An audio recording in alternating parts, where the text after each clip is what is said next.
Well, I have a question for you today, and that is this. What do you see when you look in the mirror? Do you actually see a beloved child of God? Do you see a bundle of imperfections and neuroses? Can you pick out every little flaw, every little thing you dislike about yourself? Do you see something that makes you happy? Do you see everything there is to love or everything there is to feel, I don't know, some kind of feeling about? What do you see in the mirror? This is a deceptively complicated question because it sort of depends on who's asking. We are fed answers without even realizing it. Our modern standard of beauty wants you to just see skin that's either smooth or splotchy. They want you to see a body shape that's chubby or skinny. Families want us to see in the mirror a particular role, a parent, a child, the ugly duckling, the golden child, the successful one, the screw-up. Nation states want us to see an identity rooted in that. They want to see Brazilian or German, American or Afghan. White supremacy wants you to check the tone of your skin color and judge a value based on that. The patriarchy wants you to just see a gender role and understand how you're supposed to fit into society based on this. The economically powerful want you to see a consumer. Your boss probably wants to see someone who's detail-oriented and rigorous but fairly compliant. Ad makers want you to see PC or Mac, Nike or Reebok, Chevy or Ford.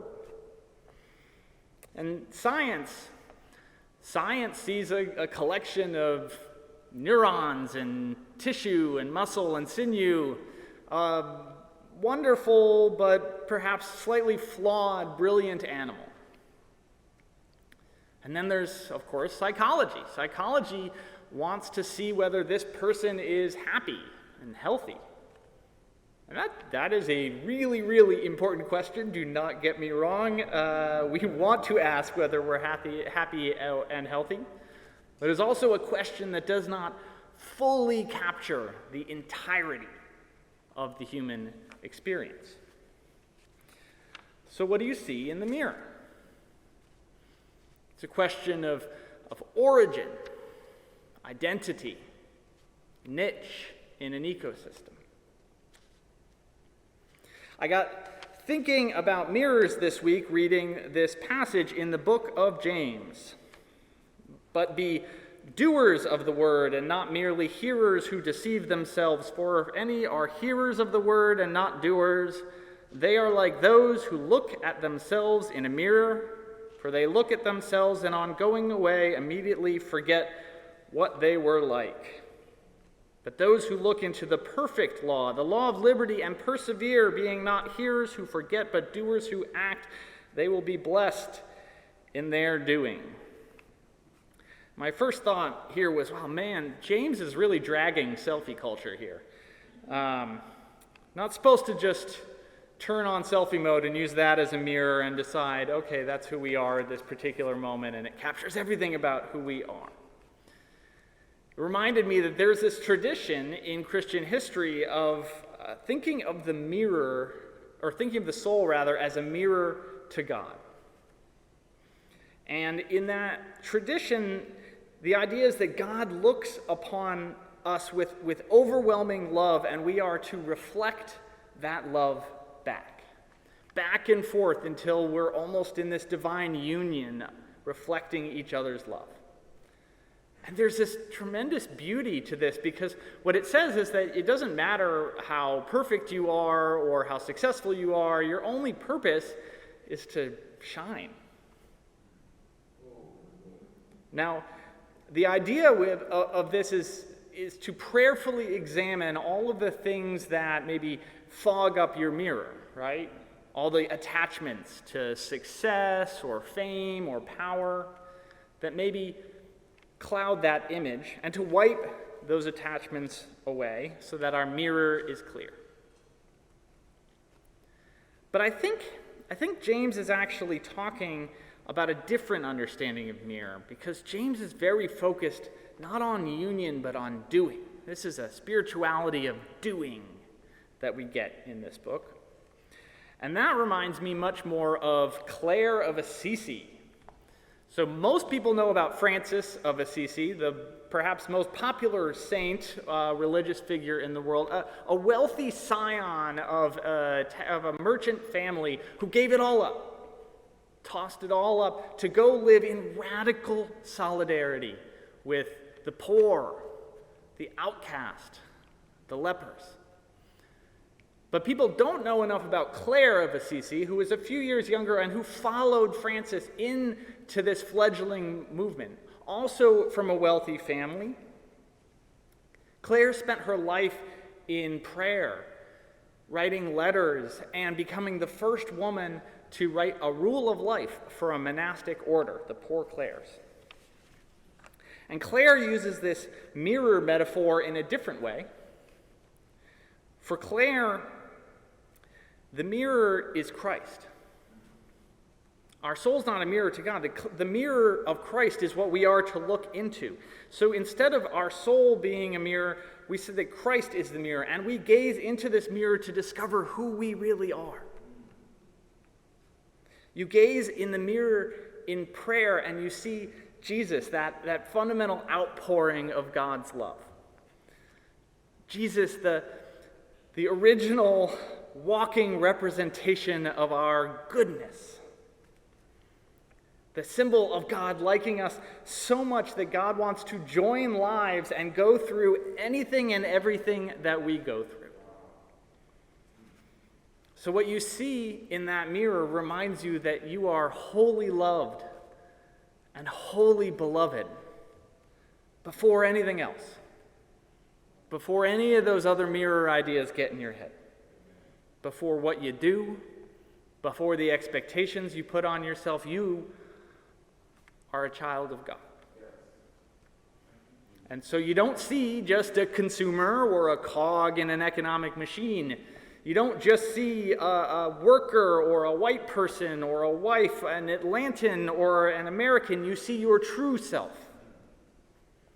Not the ego self that prides yourself on how smart you are and how successful and how gorgeous. The part that God touches. The part of you that you cannot take credit for because it's uncreated and unchanging. That element within your personality that is capable of being lost inside of joy.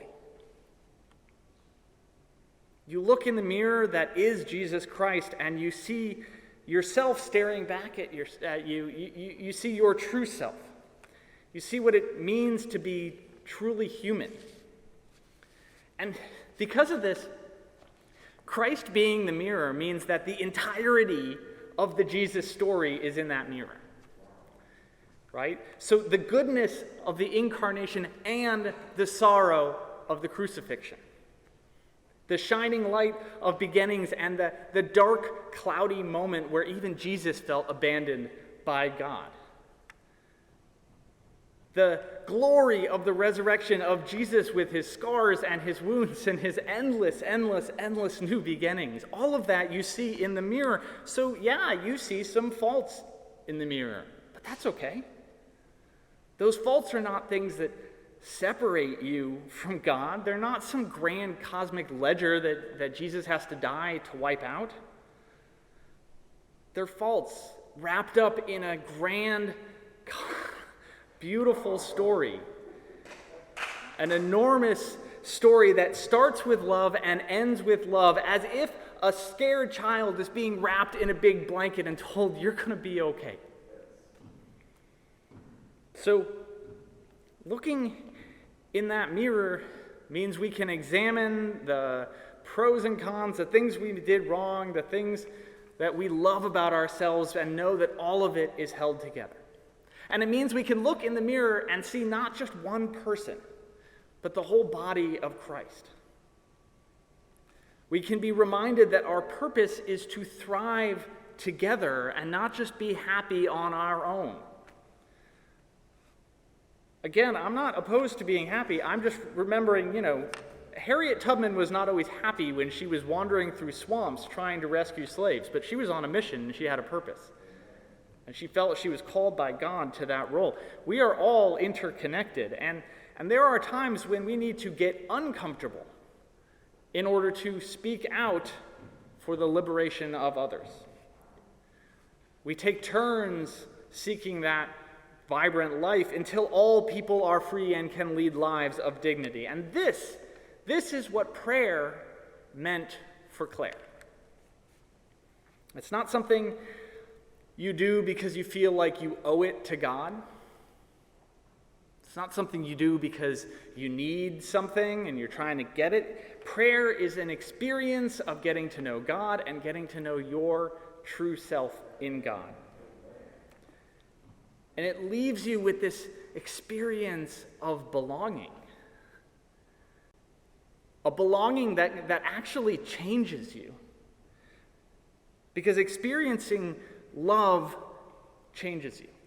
You love in as much as you have been loved. That is why we need each other. And Claire says that the ultimate goal is not just to look in the mirror that is Christ, it's to be a mirror of Christ to others.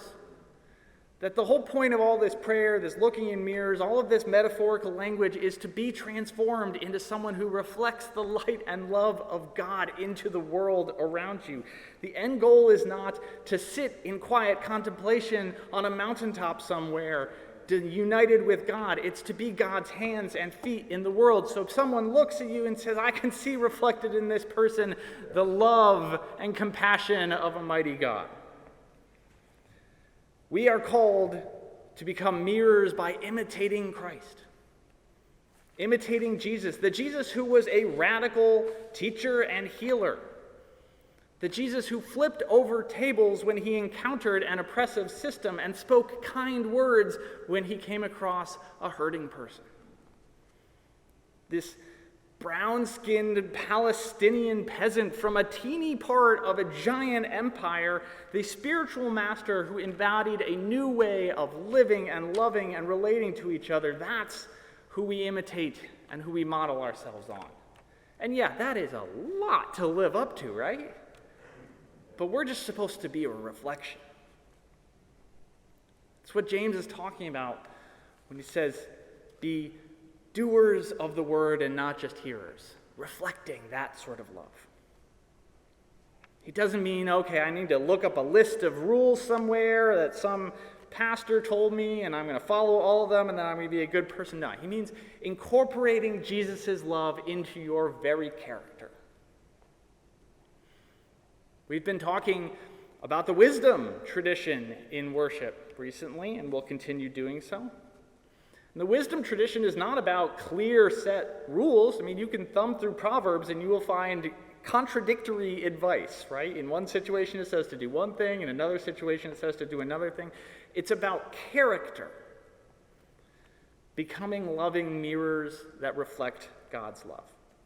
Not just wise for the sake of being wise, but wise in order to show love in a world that needs it. So this is our first challenge this week, to take time in prayer, not to ask for things, not necessarily even to say thank you, but just to look in the mirror that is Christ, to hold a story or an image or an idea in your mind and to reflect on your true self. And then to let that lead you into imitating Christ. Whether it means biting your tongue when you want to say something mean, or speaking out when your instinct is to stay silent. Whether it means a kind gesture to a single individual or advocacy on behalf of a tremendous cause that will benefit millions of people who aren't you. These are things we do not because we're told to, not because we're following the rules, but because something mysterious and wonderful is at work within us. Something that will shape your mind and shape your will and make you a mirror of God's love in this world.